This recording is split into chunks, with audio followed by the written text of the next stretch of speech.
नमस्कार दोस्तों, आप लोगों को बहुत-बहुत स्वागत है हमारे चैनल में। आज से हम एक नया सीरीज़ शुरू कर रहे हैं जो कि ब्लॉगिंग के ऊपर है। और अगर आप जानना चाहते हैं कि ब्लॉगिंग कैसे काम करता है और कितना इफ़ेक्टिव है, तो ये पूरा जो सीरीज़ है मैं उसमें पूरा काम करूँगा और आप लोगों को दिखाऊँगा कि स्टेप बाय स्टेप क्या होता है ब्लॉगिंग और कैसे किया जाता है।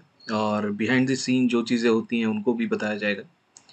और ब्लॉगिंग सबसे पहले हम ये बात करते हैं कि करें क्यों, है ना? ब्लॉगिंग एक ऐसा सिस्टम है जो कि बहुत ही पावरफुल है।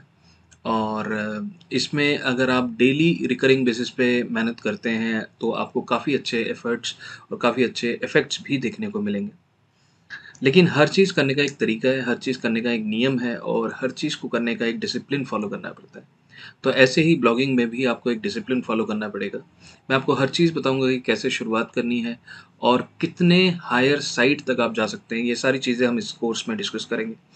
और ये जो कोर्स है सारा आपको मेरे यूट्यूब चैनल में दिखेगा। अगर आप ये वीडियो कहीं पे भी देख रहे हैं, चाहे आप व्हाट्सएप पे देख रहे हो, टेलीग्राम पे देख रहे हो, फेसबुक पे देख रहे हो, तो आप सीधा हमारे यूट्यूब चैनल पे आइए और यहाँ पे सब्सक्राइब कीजिए। और उसके बाद आपको ये पूरा जो सीरीज़ है, जैसे-जैसे मैं वीडियो डालता जाऊँगा वैसे-वैसे वीडियोज़ आपको मिलते जाएँगे। तो ये पहला वीडियो है, तो मैं सबसे पहले आप लोगों को थोड़ा एक आइडिया दे देता हूँ कि ब्लॉगिंग क्या होता है और कैसे काम कर सकते हैं। तो इसके लिए मैं आपको ले चलता हूँ मेरे वर्ड डॉक्यूमेंट में, जहाँ पे मैंने ये पूरे कोर्स को ऑलरेडी ड्राफ्ट किया हुआ है। तो सबसे पहले हम इसको मैंने कुछ टॉपिक वाइज़ इसको डिवाइड किया है, क्योंकि देखिए जब तक मैं इनको डॉक्यूमेंट नहीं करूँगा तो मुझे पता नहीं होगा मैं क्या करने वाला हूँ, कैसे कराऊँगा और आप लोगों को बताऊँगा। तो इसलिए इसमें जो-जो चीज़ें मैंने शेयर करी हैं, वो हम थोड़ा डिटेल में डिस्कस करेंगे। तो इसमें जो टॉपिक है सबसे पहले आप देख पा रहे हैं, सबसे पहला जो टॉपिक है इस ब्लॉगिंग कोर्स का, जो कि व्हाट इज़ ब्लॉगिंग। तो इसके ऊपर हम बात करेंगे कि ब्लॉगिंग होता क्या है, आप क्यों करें और कैसे ब्लॉगिंग लिखने से लोग जब आपके वेबसाइट पे आएँगे और आपका लिखा हुआ पढ़ेंगे और उस पे वो कमेंट करेंगे तो आपको कितना अच्छा लगेगा, आपको कितना हौसला मिलेगा। तो ये कैसे करना है, कितना इंटरेस्टिंग है और क्या ये फ़ायदेमंद है, क्या हम इनसे रेवेन्यू जनरेट कर सकते हैं? तो डेफ़िनेटली बहुत पोटेंशियल रेवेन्यू आप जनरेट कर सकते हैं, ये सारी चीज़ें हम इस पे देखेंगे। तो पहला सेक्शन ये रहेगा, व्हाट इज़ ब्लॉगिंग। उसके बाद रहेगा तो टाइप ऑफ ब्लॉगिंग। देखिए ब्लॉगिंग करने के अलग-अलग तरीके हैं, वो मैं बताऊँगा। मेजॉरिटी में 2 सेक्शंस होते हैं, लेकिन हम थोड़ा डिटेल में समझेंगे इनको। जैसे एक होता है इवेंट ब्लॉगिंग और एक होता है नॉर्मल ब्लॉगिंग, है ना? तो मैं उनके बारे में बात करूँगा, भई इवेंट ब्लॉगिंग करने का क्या तरीका है, क्या अप्रोच लेनी चाहिए, कैसे कर सकते हैं, तो वो सारी चीज़ें हम इसमें बात करेंगे। दूसरा होता है इस पे हम बात करेंगे कि जब भी आप एक ब्लॉग ब्लॉग को रेडी करते हो, तो ब्लॉग का एक प्लेटफ़ॉर्म होता है, एक वेबसाइट होती है। वो रेडी कैसे करते हैं? तो उसके लिए एक प्लेटफ़ॉर्म है जो कि फ्री है, वर्डप्रेस।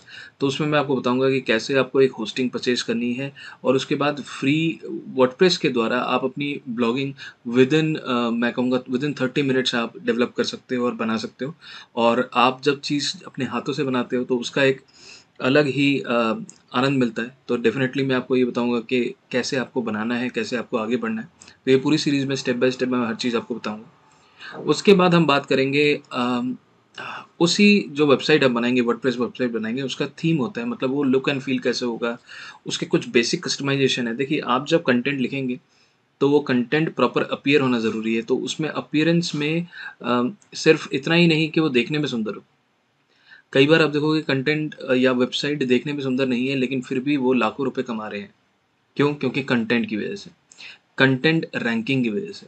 तो जब भी हम कंटेंट रैंकिंग की बात करते हैं तो वो कस्टमाइज़ेशन मैं बात करूँगा कि रैंकिंग करने के लिए क्या कस्टमाइज़ेशन इम्पोर्टेंट है, कैसे चीज़ें आपको अपने वर्डप्रेस वेबसाइट में इनेबल करनी चाहिए, जिससे आपके ट्रैफ़िक्स आने के सोर्सेज़ बढ़ जाएँगे और वो प्रॉपर ऑप्टिमाइज़ होगा, जिसे कहते हैं एसईओ, सर्च इंजन ऑप्टिमाइज़ेशन।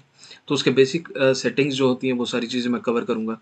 आपको और कहीं जाने की ज़रूरत नहीं है, इसी पूरे कोर्स में आपको ये चीज़ें पता चलेंगी। अगला है जो नंबर 5 है, ये important things to know before you start blogging.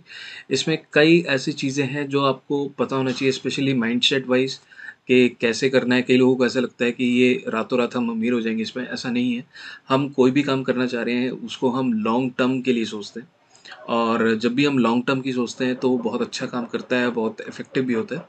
तो इसलिए मैं आपको कहूँगा कि हमेशा विज़न लॉन्ग टर्म रखिए और ये सोचिए कि हाँ, ये जो वेबसाइट आप स्टार्ट करोगे, कम से कम अगले 20 साल तक वो चलेगा और वो आपको अच्छा रेवेन्यू देके देगा। कई लोग ऐसे होते हैं कि जो कि 5 से 6 महीने में भी अच्छे स्टेटस पे पहुँच जाते हैं, लेकिन उनके पास वो एक्सपीरियंस है ना? अगर आप नए हैं तो आपके पास वो एक्सपीरियंस नहीं होगा, तो इसलिए थोड़ा आपको टाइम देना पड़ेगा, थोड़ा आपको मेहनत करनी पड़ेगी और शायद जो मैं मार्क कह रहा हूँ, उससे पहले भी आप डेफ़िनेटली अच्छे रिज़ल्ट ला पाओगे, अच्छे इवन आपके वेबसाइट को मोनेटाइज़ भी कर पाओगे, जिससे एड्स लग जाएँ, जिससे अर्निंग शुरू हो जाए, ताकि आपको मोटिवेशन भी मिले।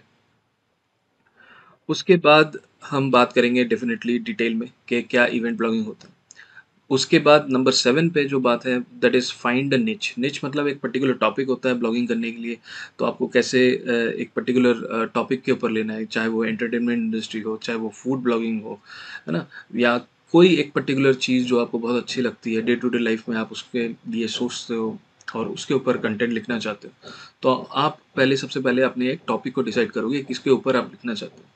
कई बार ये भी होता है, मैं टॉपिक पे डिटेल में बात करूँगा, कई बार लोग सोचते हैं कि एकदम ब्रॉडर टॉपिक होना चाहिए और कुछ नहीं होना चाहिए। नहीं, इनिशियली आप ये सोचें कि आपका जो भी ब्लॉग होगा, जो भी ब्लॉग वेबसाइट होगा, वो थोड़ा ओपन माइंडेड होगा। आप कोशिश यही करेंगे कि ब्रॉड एकदम नैरो टॉपिक नहीं लेना है ना? थोड़ा आपको ब्रॉड रखना है ताकि आपके पास लिखने के लिए एक ओपन हैंड्स हो, है ना? कि ऐसा नहीं हो कि आप इसके बारे में लिखना चाहते हो, उसके बारे में जानते हो, लेकिन आप लिख नहीं पा रहे हो क्योंकि आपने सोचा है कि मेरा जो टॉपिक है वो यही है, इस पे मैं नहीं जा सकता, ठीक है? तो थोड़ा बहुत अपने आप को हमेशा ओपन रखना कि दूसरी चीज़ें भी आप लिख पाओ, अपने ब्लॉग में जब भी आप टॉपिक लेते हैं। तो आप लोग डेफ़िनेटली जो भी आप लोगों के मन में है वो कमेंट्स में आप ज़रूर बताना, तो मैं डेफ़िनेटली उसको एड्रेस करने की कोशिश करूँगा, आप लोगों के दिमाग में अगर कोई सवाल आ रहा हो। उसके बाद हम बात करेंगे how to discover the correct keyword. देखिए क्या होता है कि कीवर्ड क्या होता है, कैसे फाइंड करते हैं, क्या लोग सर्च कर रहे हैं, उसे हम कीवर्ड कहते हैं। जैसे कोई भी लोग कुछ सर्च कर रहा है तो उसे हम कीवर्ड लेते हैं, है ना? और कई बार ये इंपॉर्टेंट होता है कि हम सोचते हैं कि ये लोग सर्च कर रहे हैं, लेकिन एक्चुअली में लोग वो सर्च नहीं कर रहे होते। तो इसलिए जब भी हम ब्लॉग का टाइटल लेंगे, ब्लॉग के बारे में लिखने की कोशिश करेंगे, तो हम ये ध्यान देंगे कि लोग क्या सर्च कर रहे हैं, तो कैसे ढूँढना है, कौन से टूल्स को यूज़ करना है, फ्री टूल भी होता है, पेड टूल भी होता है, मैं सारी चीज़ों के बारे में आप लोगों को इसके बारे में बताऊँ। फिर बात करेंगे नंबर 9 में कैसे आपको ब्लॉगिंग लिखना है ना? कई बार लोगों को लगता है भई हमें तो कुछ लिखना नहीं आता है, लेकिन हम शुरू कैसे करें? तो ऐसा कुछ भी नहीं है कि मैं आपको बताऊँगा कि कैसे लिखना है, क्या तरीके लेने हैं जिससे आप जल्दी लिख पाओगे, है ना? तो इफ़ेक्टिव वेज़ क्या हैं, इसको मैंने काफ़ी डिटेल में काम किया क्योंकि blogging is all about writing. तो इसको मैंने लगभग 4 पार्ट में मैंने इसको सेक्शन को कवर किया है और मैं इसको कवर करूँगा डिटेल में। तो इसलिए मैंने 4 पार्ट्स लिख रखे हैं, आप देख पा रहे हो यहाँ पे कि पार्ट 1, पार्ट 2, पार्ट 3, पार्ट 4। तो मैंने ये सोचा है कि इसको मैं प्रॉपर्ली 4 पार्ट में करूँगा। नंबर 10 अगर मैं बात करूँ, सबसे इम्पोर्टेंट एंड सबसे अट्रैक्टिव चीज़ जो हमेशा हमारे दिमाग में चलता रहता है कि how to earn from your blog, है ना? तो कैसे आप ब्लॉग से अर्निंग कर सकते हैं, ये हमेशा लोगों के दिमाग में चलता है, तो मैं आपको बताऊँगा कि कैसे कर सकते हैं। फिर मैं बताऊँगा भई एडसेंस कैसे लगाना है, एडसेंस ये क्या होता है उसके बारे में बताएँगे, कैसे अप्लाई किया जाता है और कैसे आपको अपने वेबसाइट में या ब्लॉग में उसको फिट करना है, कैसे वो इनेबल होता है, तो वो सारे प्रोसेस को मैं आपको बताऊँगा कि कैसे किया जाता है। फिर उसके बाद हम चलेंगे नंबर 12 में, जो कि एफ़िलिएट सिस्टम है, जो कि बहुत ही पावरफुल सिस्टम है, जिसके द्वारा आप काफ़ी अच्छा अर्न कर सकते हो ब्लॉगिंग के थ्रू। और मुझे ये पता है कि कई लोग, इवन मैंने भी एफ़िलिएट से काफ़ी अच्छा रेवेन्यू जनरेट किया मेरे ब्लॉग से। तो वो सारी चीज़ें मैं आपको बताऊँगा कि कैसे मैंने क्या स्ट्रैटेजी यूज़ करी है, एक टाइम पे मैं क्या कर रहा था। एक पूरी वेबसाइट ही मैंने बना रखी जो सिर्फ़ एफ़िलिएट प्रोडक्ट का ही था और वो भी यूएस का ट्रैफ़िक आता था। तो आपको ये पता होगा कि इंडिया के ट्रैफ़िक में और यूएस के ट्रैफ़िक में लगभग काफ़ी फ़र्क है रेवेन्यू जनरेशन का, कि अगर आप सोचें कि ₹2 अगर आपको इंडिया के ट्रैफ़िक में मिल रहा है, तो वही आप लगा लो अगर यूएस के ट्रैफ़िक में होगा, कम से कम वो ₹13-14 के आस-पास होगा। तो इतना फ़र्क है। तो कैसे आप टारगेट करोगे ऑडियंस को? क्या प्रोडक्ट के बारे में लिखोगे? ऑब्वियसली जो कंटेंट के बारे में लिखोगे वही कंटेंट अगर उस देश में चल रहा होगा तो वहाँ से ट्रैफ़िक आने के संभावना या चांसेस बढ़ जाते हैं। तो वही सारी चीज़ें हम सीखेंगे। फिर हम बात करेंगे कि आप कैसे अपना खुद का डिजिटल प्रोडक्ट बना सकते हो जो कि ब्लॉगिंग में या ब्लॉग वेबसाइट पे आप उसको इंटीग्रेट कर लो। जैसे आप कह सकते हो डिजिटल ई-शॉपिंग वेबसाइट है ना, जिसमें वो आपके उसी वेबसाइट पे परचेज़ भी करेंगे और वहीं से आपको रेवेन्यू भी जनरेट हो जाएगा। खुद का प्रोडक्ट भी आप सेल कर सकते हो और एफिलिएट प्रोडक्ट भी सेल कर सकते हो। वो सारी चीज़ें मैं बताऊँगा कि कैसे कर सकते हैं। फिर बात करेंगे नंबर 14 में सबसे इम्पोर्टेंट बात कि ट्रैफ़िक कैसे लाना है।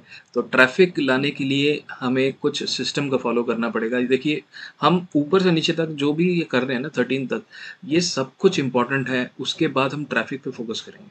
जब हम ऊपर वाले सेक्शन को फ़ोकस नहीं कर पाएँगे, तो ट्रैफ़िक जनरेट करके भी क्या करोगे? फॉर एग्ज़ाम्पल आपने कोई कंटेंट ही लिख रखा और आप शेयर कर रहे हो 10 जगह और आप चाह रहे हो कि बहुत ट्रैफ़िक आ जाए। जब आपके वेबसाइट में कोई कंटेंट ही नहीं है, तो कोई आएगा तो दोबारा शायद ही वापस आए, है ना? तो आपको इस हिसाब से सोचना है कि आपकी वेबसाइट में कंटेंट अच्छा हो, ताकि वो आए तो दूसरा 1-2 आर्टिकल भी पढ़ने की कोशिश करे या वो कहीं न कहीं उसके दिमाग या उसका मन कहेंगे ठीक है, अब ये भी देख लेते हैं इन्होंने क्या लिखा हुआ है। तो इस तरह से आपको माइंडसेट रखना है, आपको ये नहीं रखना आप भी किसी वेबसाइट पे जाओगे तो हमेशा यही सोचोगे कि मैं जो चाह रहा हूँ उसका इन्फॉर्मेशन वहाँ मिले, है ना? तो हमेशा जो हम कंटेंट लिखेंगे वो यही सोचेंगे कि जो ढूँढता वो आ रहा है या जैसे आप लोग आए हो इस वीडियो में, तो आप लोग ब्लॉगिंग सीखने के लिए आए हो, तो आपके माइंडसेट में क्या-क्या चीज़ें चल रही होंगी, मैं उन चीज़ों को डेफ़िनेटली सॉल्यूशन देने की पूरी कोशिश करूँगा, है ना? तो इसलिए मैंने कुछ लिस्ट डाउन करे हैं, मुझे लगता है कि ये पॉइंट्स जो हैं बहुत इंपॉर्टेंट है, जो बताने चाहिए, तो उनको मैंने लिस्ट डाउन किया है। तो अगर आपको ये चीज़ सही लग रहा है, डेफ़िनेटली आप चैनल को सब्सक्राइब कीजिए, क्योंकि आने वाले कल में ये बहुत सारे इंपॉर्टेंट एस्पेक्ट्स मैं कवर करूँगा डिटेल में और वो भी फ्री। तो उसके बाद नंबर 15 में मैंने लिखा है how to capture your visitors and retain them to revisit है, ठीक है? रिविजिट टू योर वेबसाइट, ठीक है? रिविजिट कर दूँगा मैं इसको।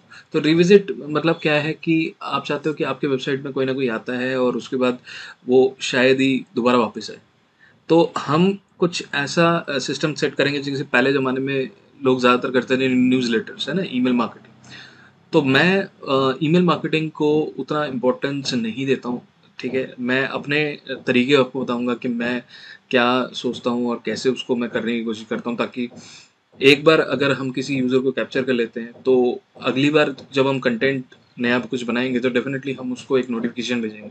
तो नोटिफ़िकेशन कैसे भेजेंगे, हर इंसान का भेजने का तरीका अलग होता है और मेजॉरिटी में लोग न्यूज़लेटर्स या ईमेल मार्केटिंग यूज़ करते हैं, लेकिन हम कुछ नया करेंगे क्योंकि जैसे-जैसे दुनिया आगे बढ़ रही है, तो वो जानना ज़रूरी है और इसमें आपको जब भी हम ट्रैफ़िक की बात करेंगे, यहाँ पे इस ब्लॉगिंग वाले कोर्स में हम ये भी सीखेंगे कि कैसे आपको गूगल के एल्गोरिदम को समझना है ना? जब भी आप ब्लॉगिंग करोगे सिर्फ़ इतना मत समझना कि आप ब्लॉगिंग कर रहे हो सिर्फ़ और सिर्फ़ गूगल को सोचते हुए, क्योंकि यहाँ पे सर्च इंजन सिर्फ़ गूगल नहीं है और भी बहुत सारे हैं और दूसरी बात डेफ़िनेटली गूगल एक अच्छे पीरियड पे है, अच्छे मुकाम में है और सबसे ऊपर है। लेकिन आप हमेशा ये ध्यान रखना जब भी आप लिखते हो, आप गूगल के लिए मत लिखो, सर्च इंजन के लिए मत लिखो, आप जो भी लिखोगे, लोगों के लिए लिखो, है ना? क्योंकि मैं जो कंटेंट बनाने की कोशिश कर रहा हूँ, ये जो कोर्स बनाने की कोशिश कर रहा हूँ, मैं यूट्यूब के लिए नहीं, मैं आप लोगों के लिए बनाने की कोशिश कर रहा हूँ ताकि जो सीखना चाहते हैं ब्लॉगिंग, जो चाहते हैं कि हाँ, मैं घर बैठ के भी कोई इफ़ेक्टिव काम करूँ जिससे मैं अच्छा रेवेन्यू जनरेट कर सकता हूँ और मैं किसी के ऊपर एक सहारा ना बनूँ, मैं दूसरों का सहारा बनूँ। तो डेफ़िनेटली ये ब्लॉगिंग जो कोर्स है ये बहुत इफ़ेक्टिव है। इसमें मेहनत डेफ़िनेटली लगेगा, ऐसा नहीं कि मेहनत नहीं है और मैं आपको बताऊँगा कि कैसे ये जर्नी शुरू करनी है। तो अगर आपको ये वीडियो अच्छा लगा तो मुझे ऐसा लगता है कि आप लोग ज़रूर इसमें रुके रहेंगे और आगे भी पूरे सीरीज़ को देखने के लिए रेडी हैं। तो अगर आपको ये वीडियो अच्छा लगा तो मैं चाहूँगा कमेंट्स में आप ज़रूर इसको लिखें कि अ, जो भी है आप और क्या चाहते हो इसी ब्लॉगिंग सीरीज़ में जानने के लिए। तो अगर कुछ बेसिक टॉपिक है जो मैंने नहीं कवर किया और मुझे लगता है कि आप लोगों ने बोला हाँ जी, ये कवर करना चाहिए, तो उसको भी मैं डेफ़िनेटली ऐड करूँगा। तो चलिए ये सीरीज़ अब शुरू हो रहा है, तो मैं ये नहीं कहूँगा this is we are ending this video but this is a new beginning. तो मैं आप लोगों को चाहता हूँ कि आप लोग इसमें जुड़े रहें और मेरे चैनल को सब्सक्राइब कीजिए और अब हम बस शुरू होने वाले हैं, आपको वीडियोज़ आगे मिलते जाएँगे, तो आप इस चैनल में जुड़े रहें। Thank you very much. नमस्कार।